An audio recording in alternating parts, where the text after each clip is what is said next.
Hi, everybody. Thank you so much for joining the University of Pittsburgh School of Health and Rehabilitation Science, Master of Rehabilitation Technology, faculty spotlight tonight. Boy, that was a mouthful. We really appreciate you being here with us. Before we get started, I'd just like to take a moment and introduce myself, some of the folks we have with us tonight, and then tell you a little bit about, kind of introduce the school to you in case you're not familiar with us. I am Nicole Skelly Fitzgerald. I'm the Director of Recruitment and Enrollment for Pitt SHRS. Of course, we have with us Dr. Jon Pearlman, Director of the Rehabilitation Science and Technology Department here at Pitt SHRS. We have Mary Goldberg, the new Director of the Master of Rehabilitation Technology program. And I believe we have in here Megan Wander. She is the administrator for the program. She's probably who you will interface with those first questions that you might have about the Pitt SHRS Master of Rehabilitation Technology program. Now, SHRS is a nationally renowned leader in the field of healthcare education, research, and clinical practice preparation. With 13 different disciplines related to health and rehabilitative care, SHRS shapes the future generations of healthcare professionals, therapists, counselors, advocates, scientists, providers, and practitioners trained to serve the needs of all people, regardless of background, levels of health, or mobility. We are built on a legacy of academic excellence and innovation and fueled by passionate educators and researchers, allowing us to meet the healthcare and rehabilitation needs of today and drive meaningful change in the future. This evening, I believe you are going to hear a lot of that kind of embodied in Dr. Jon Pearlman. So why don't we go ahead and get started? First, please mute your microphones. If you have any questions, type them into the chat box. We will monitor the chat box a bit during the session, and then anything that doesn't get answered during the session, we will answer in the last 15-20 minutes. Go ahead and use your video feature. It's so nice to know who we're talking to. We do really appreciate when people turn their cameras on. And what can you expect this evening? We're going to start with a little bit of the faculty background. What is Dr. Pearlman's, what's his career look like? How has he gotten here to the University of Pittsburgh? What are his goals? What does he think the future of MRT or rehabilitation technology looks like? We're going to do a little program overview, talk a little bit about the career opportunities, and then we're going to jump into the Q&A. Now, Dr. Pearlman, would you please introduce yourself? Sure. Thanks, Nicole. And thanks everybody for joining. My name is Jon Pearlman. I am Associate Professor and Chair of the Department of Rehab Science and Technology. I also serve as the Director of the International Society of Wheelchair Professionals. That's a project run out of my department, supporting international activities, and we have a big global team that support that. And I am a mechanical engineer by training. I did my bachelor's and master's in mechanical engineering.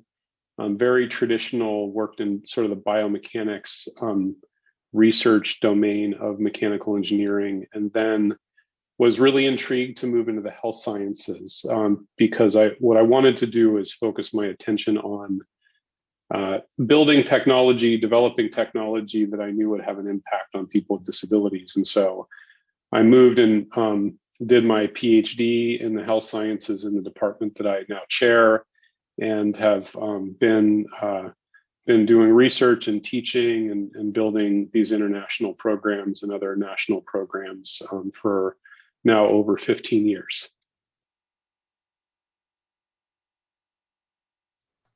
How did you find your way to Pittsburgh? Why the University of Pittsburgh? So, like I mentioned previously, I did a bachelor's in mechanical engineering and then a master's in mechanical engineering. And what that really taught me were the fundamentals of engineering and being able to do advanced engineering design. And what I found was that in engineering departments, you have some really interesting challenges to overcome, technical and engineering challenges. but those often did not lead to having an impact and developing products and having a direct impact on people. And so I was attracted to the health sciences because the health sciences are very much focused on problem solving. And so we talk to occupational therapists, you talk to physical therapists, they are zeroed in on the problems of their clients and trying to resolve those. And so I was attracted to the health sciences, and Pitt has this department is a very unique mandate, which is to merge the engineering expertise with the clinical expertise to address those problems using technology. And this was really one of the only places that I could find in the world that was doing that. And so that's what drew me here, and that continues to be the draw that I find in the students that I've worked with, is this passion, really coalescing around technology and making sure that it's very impactful, that we're not just solving an engineering problem, we're solving a real human problem. How does the department go about prioritizing merging those technologies and really implementing that goal? Yeah, so it's what we think about is, and what we call it, is this three-legged stool, right? So there are three really core things that we do in the health sciences, and we focus on service. So in our case, we're focused on delivering services, delivering wheelchairs, delivering augmentative communication devices, and a whole range of technology in a clinical setting. And that's one of the pillars of what our department does and what our faculty do. And then that is closely linked to motivating our research objectives. And so what we see in the clinic as being a challenge, whether it's a technology challenge or it's the way that the service is provided, whether that's in our own clinic or services that we know of around the world, that drives our research agenda. And then the third part, which is a big focus of tonight, is teaching students how to kind of live by those priorities, whether it's working in the clinic and identifying issues that they solve through their clinical expertise that we train them, or whether it's working with clinicians to identify technical challenges that they work on. And so we are, what I see as this team that is hyper-focused and mission-driven to solve people's problems with technology. And we do that through having a really clear lens and a direct access to the patients, because we have a clinic that we run as part of our department, and we have a blend of faculty that come from the clinical background. So we have physical therapists, occupational therapists, prosthetists, orthotists that are on our team that are trained in the clinical service. And then that's matched with several engineers like myself. So we work together as a team to try to use technology to solve problems for people with disabilities. And where did your desire to take that engineering knowledge and apply it to solving people's problems and really having that people connection come from? Where does that stem from for you? Yeah, I think I had what I thought was a very unique experience as a child growing up, which I find is one of the draws for a lot of the students that come to our program. So when I, as a child, my stepfather has a spinal cord injury and uses a wheelchair. And so I was technical and sort of handy by nature and interested in the technical trades, and learned, how to build things. And with my father, who's also a trained engineer, he saw his challenges of not being able to walk as a reason to be creative about problem solving. And so he was, and still is, very hands-on at building things and resolving problems. And so, the personal experience I had in seeing that using technology, you can overcome disabilities was really impactful on me as a child. Married with my interest in building things and interest in working on things, led me initially, as I mentioned, to really traditional engineering. And after my bachelor's and master's working in those very traditional engineering types of laboratories, I realized that it's very easy for engineers to be focused on the technical aspects and being excited about technical challenges that that you want to tackle that don't necessarily have a real big impact on people and actually having an impact, a direct impact on people. And so that brought me to this, what I continue to find is a very unique department where everybody has that mindset, and most people have a story like mine, which is they have recognized either in their clinical training, they've recognized that technology can be can be used to empower people to overcome the challenges that they face in their life, or they come through an engineering discipline and they recognize that through proper application of engineering techniques and making sure you're striving to solve a problem that's a real problem for somebody that's out in the community, then you can, connect the dots there and you can make a real impact. So I was really motivated and found Pitt because it linked back with my own personal experience as a child, and what we found over and over again are that similar stories of people that come to our program, which are they are compelled to work in the area because they've really realized through their personal experience or their professional experience the benefits of applying technology to these challenges. So tell us about your research interests. Has all of this played into the direction you've taken your research? It really has. It's driven, what I see out, and our whole team really focuses on what we see are gaps related to products or services that people aren't getting, whether they're in the US, in our clinic, or around the world. And so this has really driven me to identify these problems in sometimes very challenging environments, developing products in environments and less resourced environments where mass production is impossible and resources for reliable manufacturing are very difficult, because those are that's where you really have to work very hard to find under those adverse environments to be able to try to solve a problem. And so it's been very holistic of looking at the conditions, whether it's the services that somebody in a less resourced country can receive because of the health system is underfunded,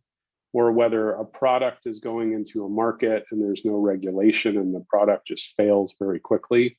So we look at these through the lens of a very focused mission on how technology can facilitate somebody's independence and where are the gaps and why it might not be.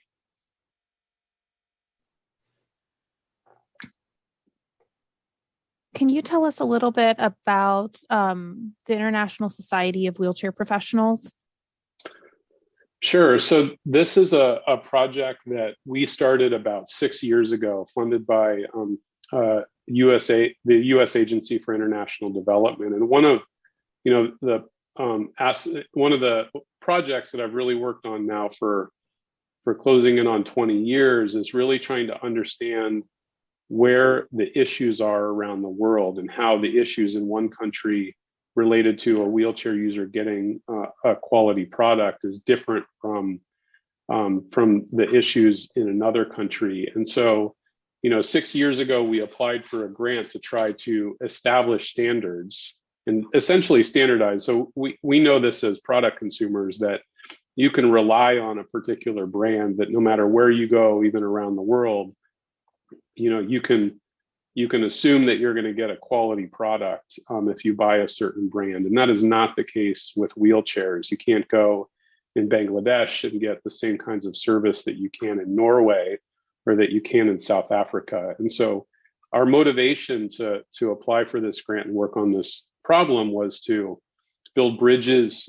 between people around the world to try to establish best practices and standardization. So if you're a wheelchair user anywhere in the world, you can have have some assurance that you're going to get a high quality product and you're going to get services. And that this has been not just our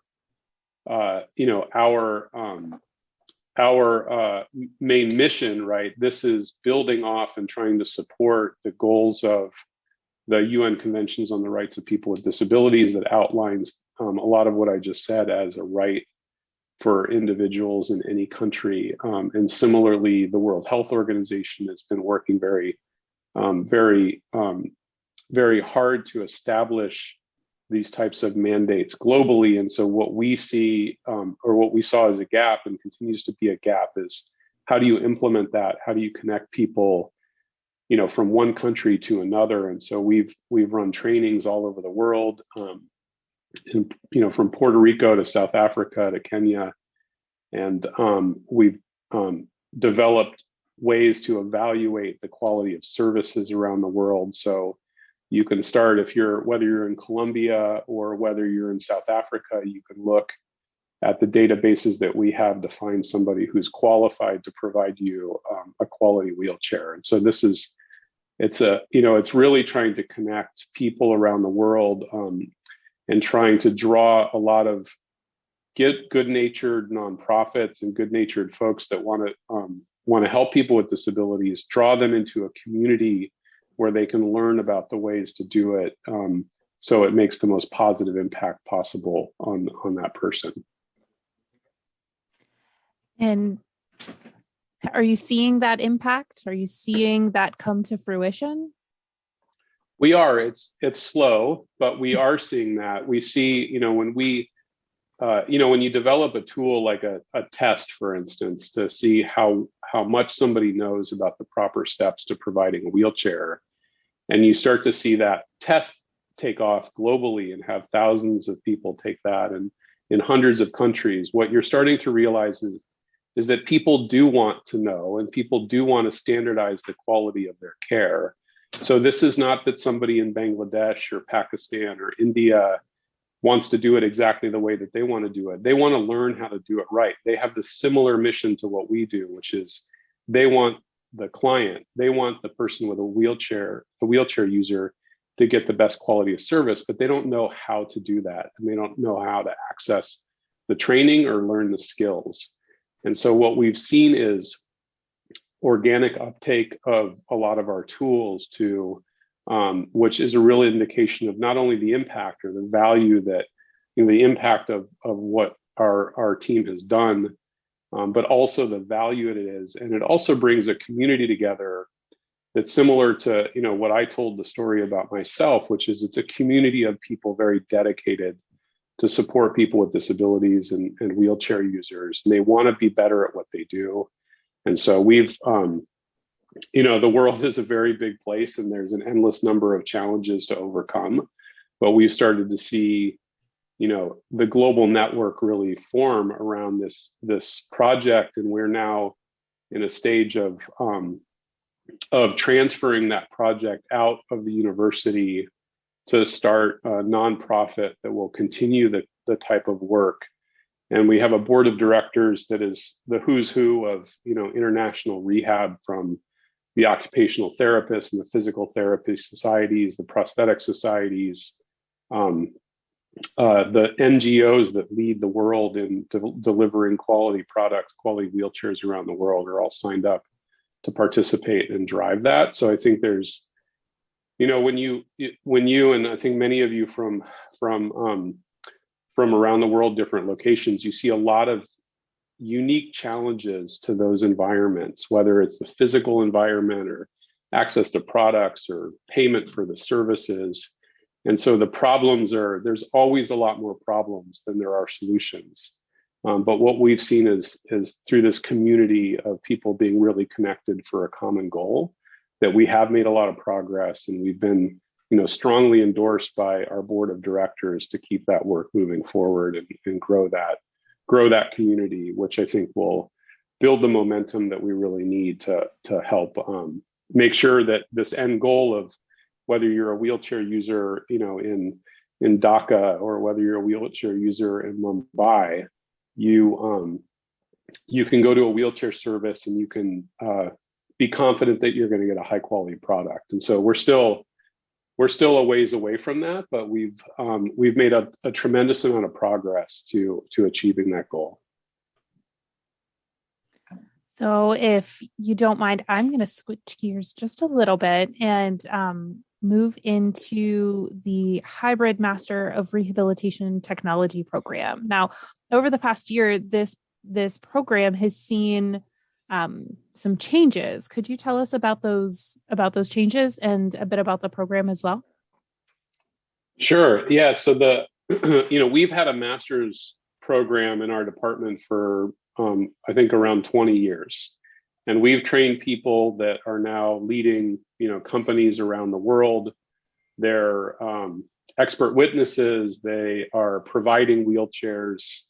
They're working for the World Health Organization. So we've had a master's program that's been successful at training people that reach, very high levels of professionalism or highly respected around the world. What we realized was that the format of that master's and the focus of that master's wasn't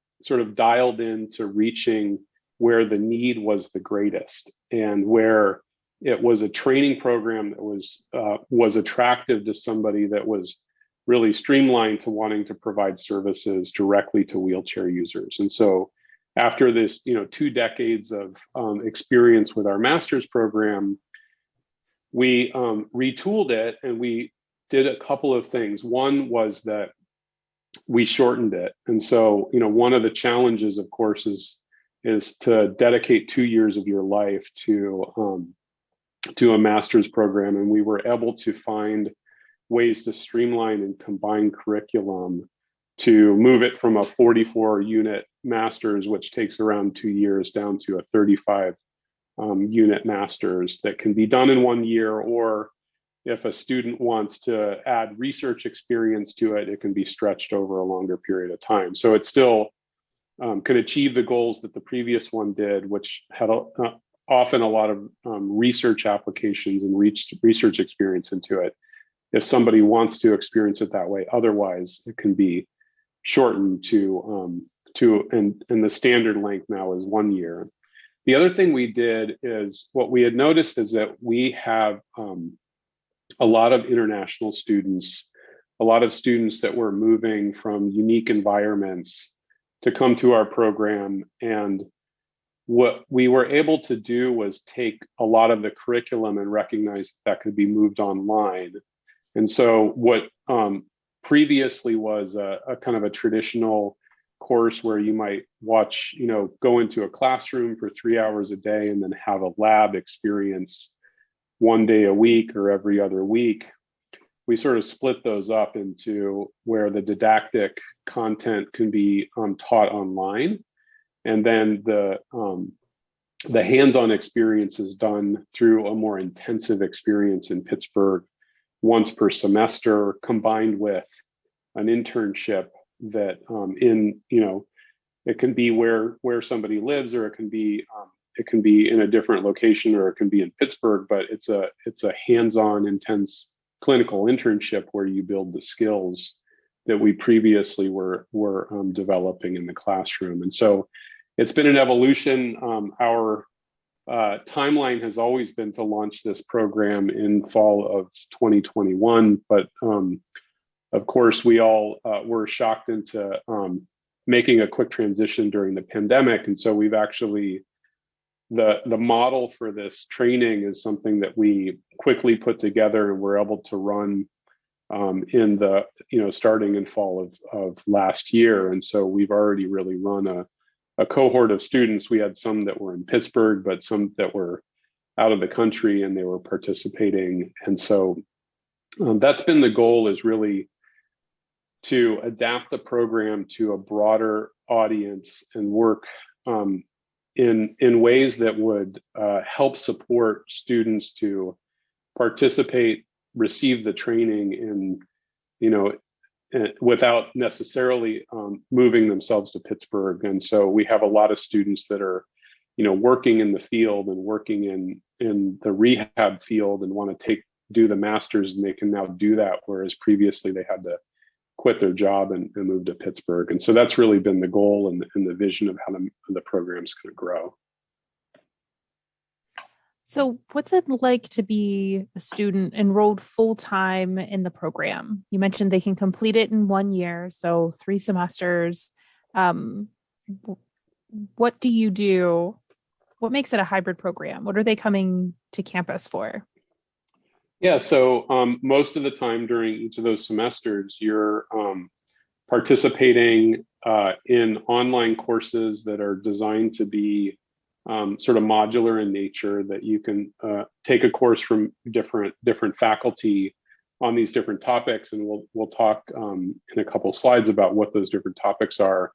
And then we have an intensive in-person, we call it a deep dive, where students will come in both in the fall and the spring semester for 1 or 2 days, and they will rotate through a series of intensive hands-on labs to learn about the technology, or essentially get the hands-on skills about using and fitting and modifying the technology that they had learned about in their didactic courses. And so the experience, and that's why we consider it a hybrid.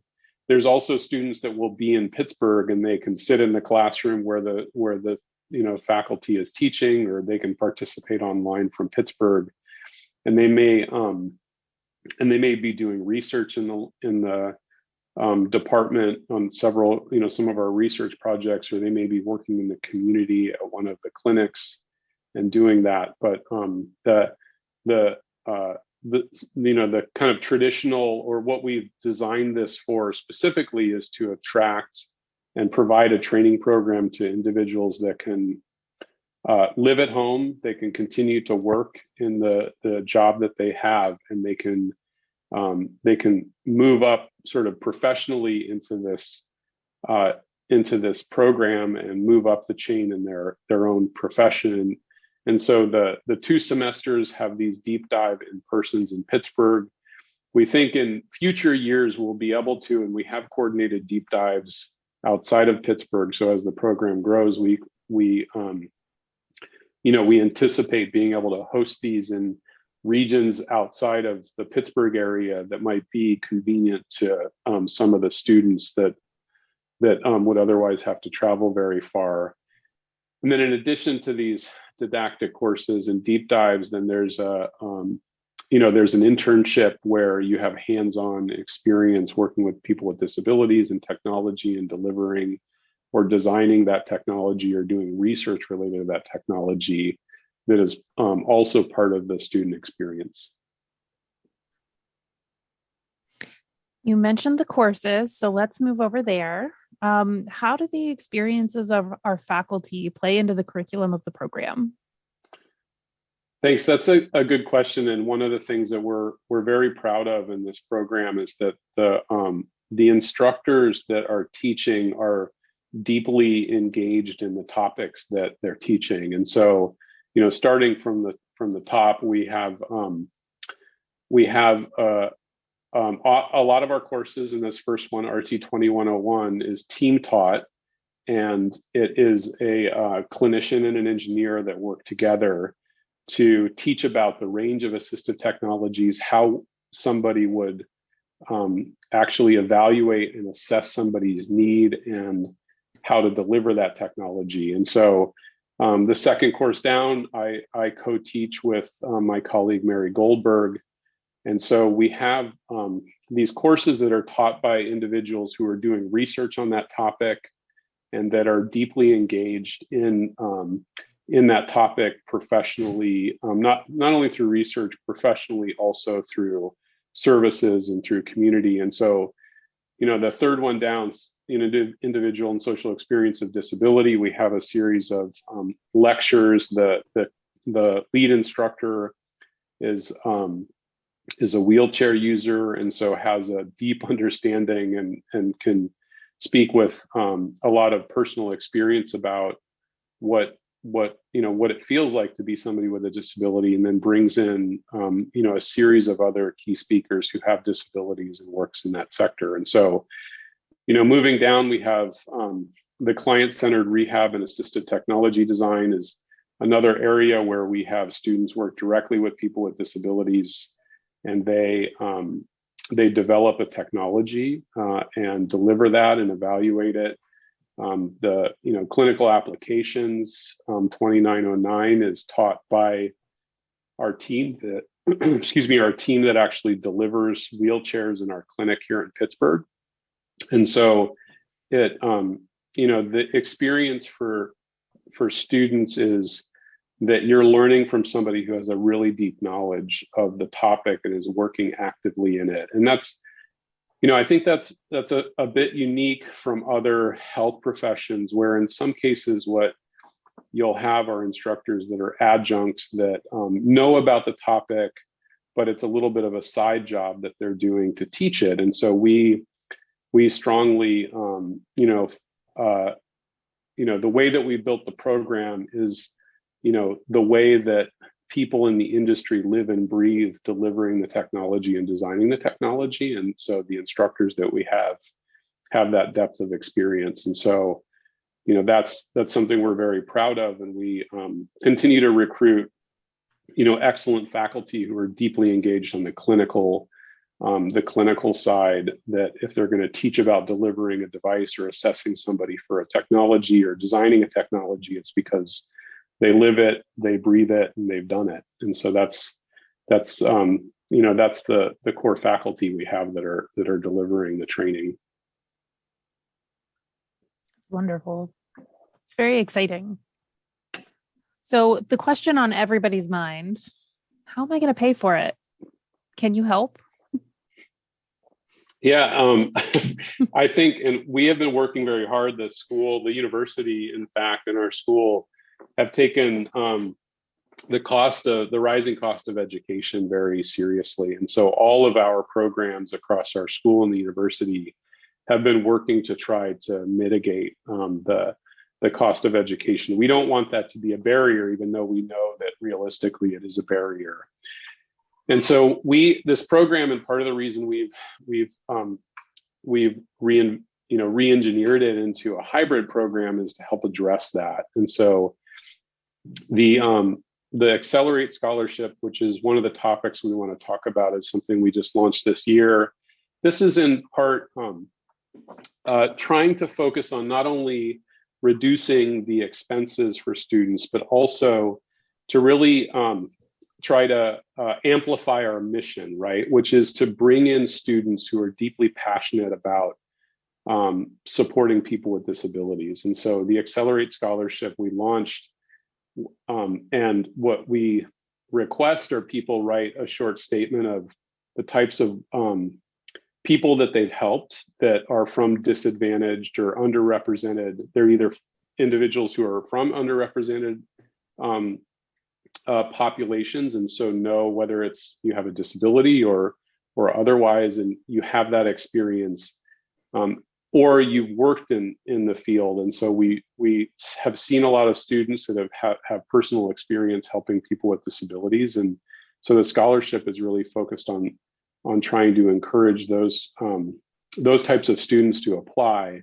It also is a needs-based, so there's a couple of short sort of paragraphs, a couple of sentences on not only how have you supported people from underrepresented groups, but what is it that the scholarship will do and how important it is from a financial standpoint. And so that's one of the initiatives that we've recently launched. We also have positions. We've seen a lot of students, working. Last year, we had several that were actually working in the sector. They're providing wheelchairs and doing internships at companies that ultimately they'll probably get a job at. And so the program and the fact that it's hybrid also allows people to stay in the jobs that they have, and that it doesn't necessarily drop the cost of the program, but it effectively allows people to not uproot their lives to move into Pittsburgh to do their master's. And so it effectively lowers the cost. And then we also have paid positions doing research in our in our labs, on our research projects, that we also, many students, especially a common occurrence will be a student will stretch out the program from a 1-year program to a 2-year program because they're very excited about being engaged in research. And so they'll come into the department, they'll move to Pittsburgh, and they'll work 20 hours a week on a research project while they're taking their courses. And so that's another way to offset their the cost of their education. Okay, so in addition to, the funding, the next question you get is, are there any jobs? What can people expect? How about of the field? Is it growing? What paths are open to them after completing the program? Yeah, it's a good question. I will say that we have 100% employment rate. Everybody that goes through our program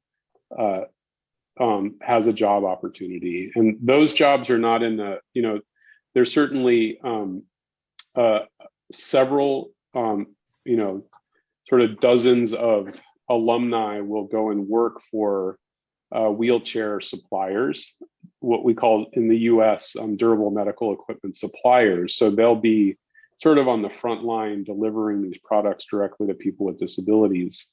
And that's a very lucrative career. We know, and we have a lot of support from these employers that are desperately looking for more people that are trained in this way. And so that is a very strong and direct career path that has a great salary at the end of it. And so that's one of the real clear career paths. We also, though, and I mentioned it previously, have a lot of students that are working, start clinics around the world in different in India and Colombia and different locations around the world. So they go back. Often we'll have international students really wanting to build up the sector, the assistive technology sector in their country. So they'll go back and start these organizations. They have several alumni that work either directly for or under contract with the World Health Organization to support the global initiatives from the World Health Organization on assistive technology. And so a lot of students, many students will go on to get their PhD in the topic. And so we've seen tremendous career opportunities for our students. What we know in the US market, there's a growing need for assistive technology providers. And that's because of there's several that are aging out, and there's not been a very clear training program. A lot of the training programs previously, somebody would become an occupational therapist, and they would do on-the-job training related to assistive technology. So there hasn't been a very streamlined way to train students to be providers, and that's led to, a tremendous career opportunity. We are one of the, we're sort of the first master's program to be accredited. We helped develop the accreditation. And so we have tried to stay on the absolute cutting edge of developing the training programs to build this workforce. And so, I think it's easy initially to focus on the US market because it's very tangible and we understand, we have the network of employers.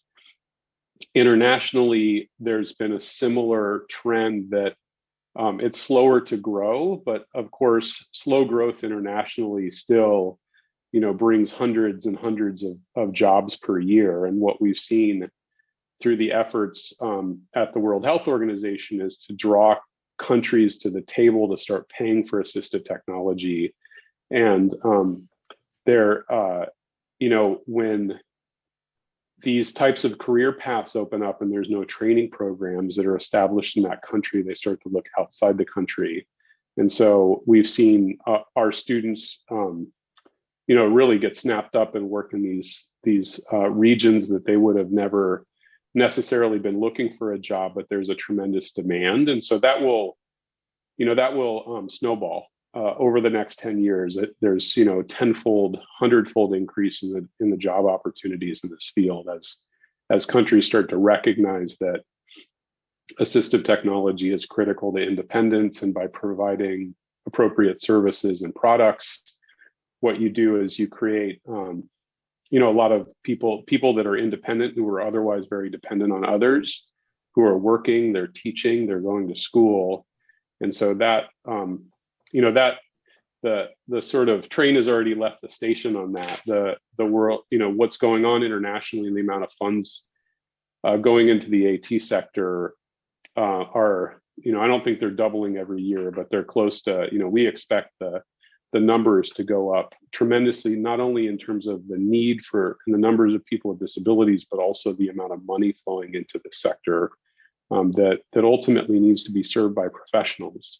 And so that's exactly, what we see as tremendous growth over the next several decades. That sounds very promising. And since you're talking about the next several decades, what does the future hold? Where will rehabilitation technology go in the next 5, 10, 20 years?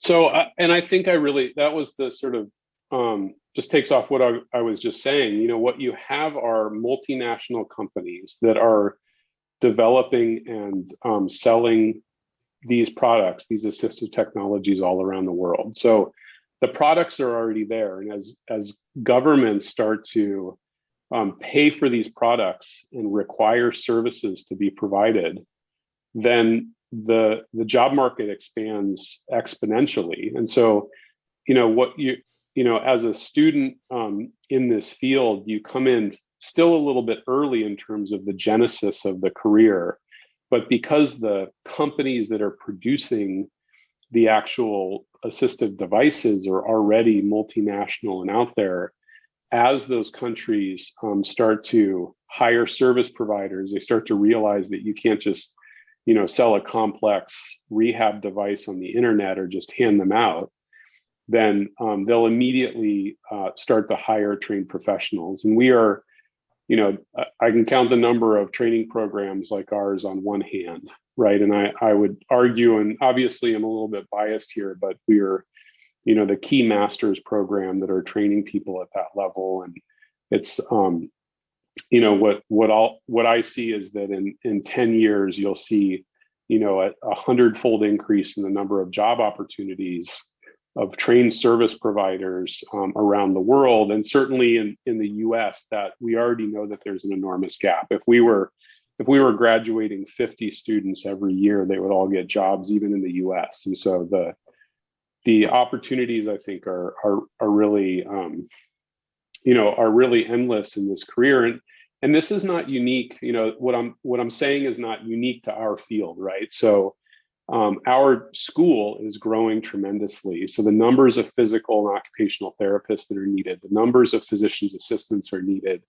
They're growing very quickly because the health sector recognizes that effective service delivery, effective interventions can be done by our group of clinicians. And so we're part of a really growing population of professionals that are needed around the world. And so I think what you see is, whether you're in prosthetics or orthotics or rehab technology or occupational physical therapy, there's a continuing growth of the job market around the world. You touched on this just a bit, and I know we're getting close. We should probably get started with questions, but what is Pitt's role in taking the field to these new heights? That's a good question. I think what we have tried to do is really from, again, starting with the clinical lens. And one of the real virtues of our department is that we also run an assistive technology clinic. And so we know we're sort of on the front lines of exactly what's needed, what the challenges are related to service delivery. And so our training program rapidly adapts to that experience. And so, what I see Pitt continuing to do, like it has in the past, is really try to be on the cutting edge of this. And that's not only in the US experience, but the work that, I talked about, the International Society of Wheelchair Professionals. We know the global network of wheelchair service providers now, and we know the challenges that they have. And so we will also continue to adapt the program to being very global and focused on the training that's necessary for students to deliver, or for the trainees to deliver those services around the globe. All right. Now we've got just a few minutes left. So what are your questions? The chat has been very busy, and Mary has done a phenomenal job of keeping up with all of those questions. Is there anything that you think needs to be repeated, Mary? We have had a flurry of activity over in the chat. It's kept me busy. I might have caught every third word that Dr. Pearlman mentioned. No, I think, that the scholarship opportunity is a wonderful one to take advantage of. We will send you that link as soon as your application is completed in the system. But as we mentioned, there are other employment opportunities that are available to you as a student, ranging from the co-op program, where we are working to sign on multiple suppliers, such that there could be opportunities around the United States. This is a benefit with having the flexible curriculum of being able to complete the courses online. The research assistantships, as Dr. Pearlman mentioned, are available and pretty flexible, ranging from maybe 10 hours per week or a little less if you're in a full-time program, meaning that you want to complete it in the 3 semesters, or up to 20 hours per week if you're willing to do the program part-time, but then you would need to stretch it over the 4 semesters. Just want to make sure that everyone is focusing on getting through their studies. Other employment opportunities. I think that's probably it. There have been some other questions about additional scholarships that are available. The Accelerate Scholarship is the only scholarship right now that we're offering at the time of admissions. It's possible that a student may be awarded a second scholarship in a subsequent semester, but those would be merit-based and based on experiences that you're already having in the program. So I think very nice, James. We have a mutual friend in the chat from the Philippines. So that's wonderful. We had some questions about eligible backgrounds. Just want to clarify that the primary qualification would be the successful completion of a bachelor's degree. So you need proof of that prior to enrollment. And then there is a threshold for the different English proficiency exams, and we do accept the TOEFL, the Duolingo test, and the IETS. And I put that link in the chat. And we will be sure to send out our frequently asked questions in this recording as well to everyone who registered. If the audience has any additional questions, go ahead. There's kind of a big group, so type them into the chat box, and we can get either John or Mary to answer them. I might be able to help too, but they're probably better.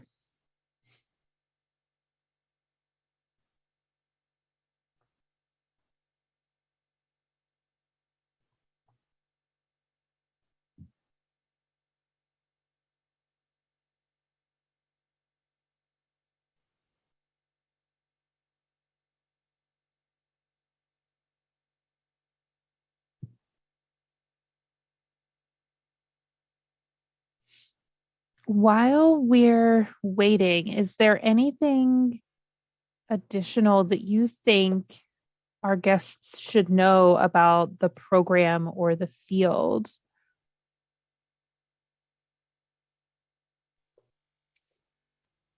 I'll just mention a couple of topic areas from our research, which, as we mentioned, are where a lot of students will work on research. And it really ranges from what I would say is more engineering focused. So product design of assistive technologies. We work a lot in standards, product evaluation of performance of those through standardized tests. So equipment that we build to test them. And that, that's one, an area, and then it ranges all the way over to working on policy initiatives and measuring, understanding the impact of providing services in different ways based on the qualifications that somebody has or the different types of technology or the payer. And so, that's sort of a quick overview of the scope of research, which really is attractive to both individuals that might have an engineering background, but also that might have a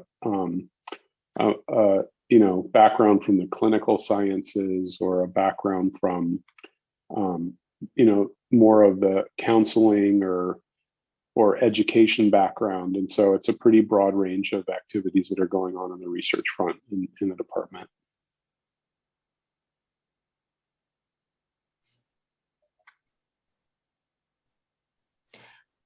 Could you describe your current research and what drove you to be interested in that piece of the field? Sure. So I would say half of my research focuses on what I mentioned as product standards. So one of the areas that I've focused on for a long time is trying to understand why wheelchairs and other assistive devices fail, and try to develop standards and improve the quality of them. So that's a large part of what I do is related to product standards. The other, part of where I spend a lot of time is focused on the product development and actually developing assistive devices. And this could be for home modifications. This could be actual wheelchair components.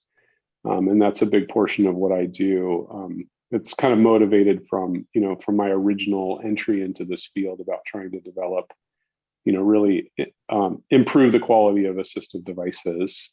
Another area that Dr. Goldberg and I work closely on is helping to make sure that products that are developed by researchers get out and have an impact on people with disabilities. So we support grantees from around the country to help translate those technologies out of the universities. And so we develop training programs and other ways to understand what the barriers and facilitators are for them to transfer the technology.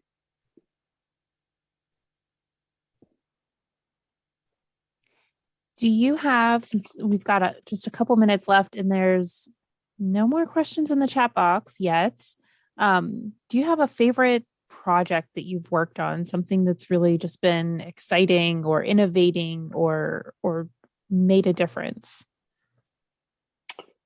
Yeah, so one of the projects that I'm really proud of is about 5 years ago, I was working on a project related to the accessibility of the outdoor environment, like really focused in on how wheelchair users can and cannot navigate over sidewalks and other rough terrain. And through that project, several years of working on that with several students, we developed some technology that can rapidly evaluate the accessibility of sidewalks and curb ramps and other environmental barriers. And that student decided to start a company. He's now, been now 5 years running that company and has collected data on, tens of thousands of miles of sidewalk in different cities all over the U.S. And that's, where I feel,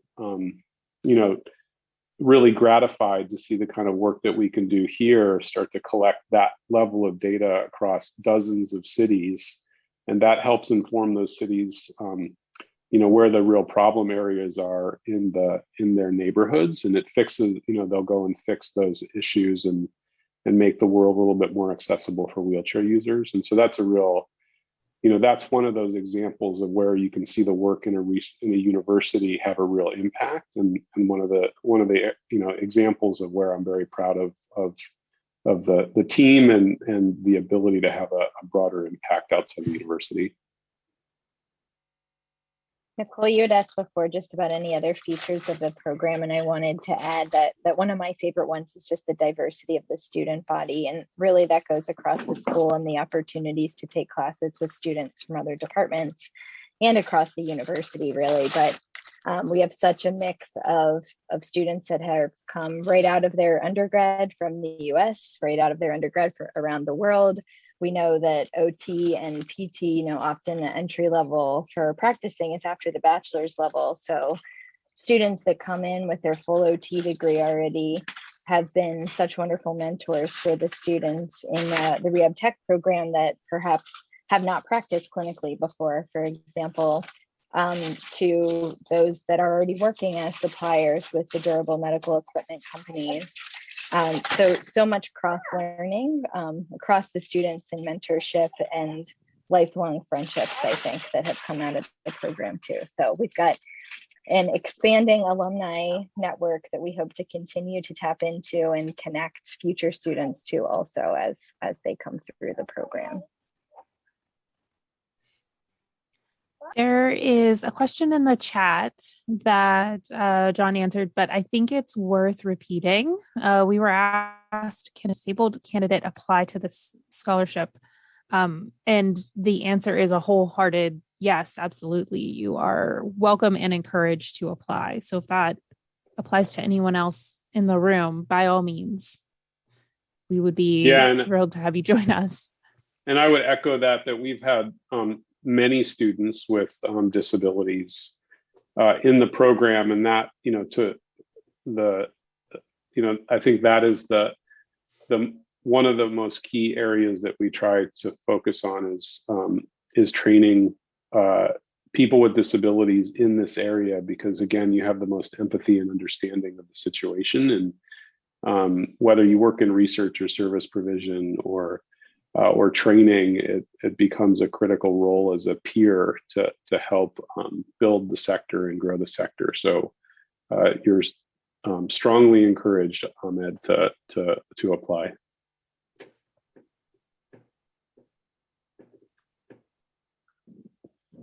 Okay, well, we are at 7:31. Thank you, everyone, for joining us this evening. We really appreciate your time. I hope you enjoyed yourself and got all of your questions answered. If not, I will be reaching out to everyone who has registered for this session. We will be sharing the recording. If you have any questions, I can connect you with the right folks. And